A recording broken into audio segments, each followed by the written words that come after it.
Back to work and back to vlogging na tayo mga bossing. Bali ito nga pala ang naging order namin ni partner na 32 pieces na assorted juicy maki all oramaki. Ang crazy ebi maki, crispy California, dynamite shrimp, and salmon avocado, tempura shrimp, mango maki. At ito nga ang request ng aming customer ay no crab.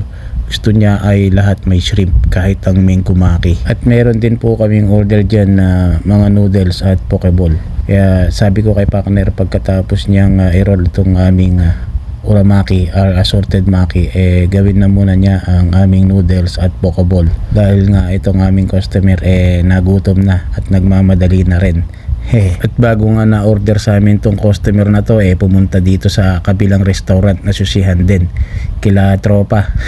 At tinignan niya pa kung alin ang mas mura na presyo, kung dito ba o sa amin. Parang parehas lang yun Doon pala sa kabilang restaurant. Kaya naman sabi niya titingnan niya daw muna doon sa may kabilang restaurant kung mas mura sa amin.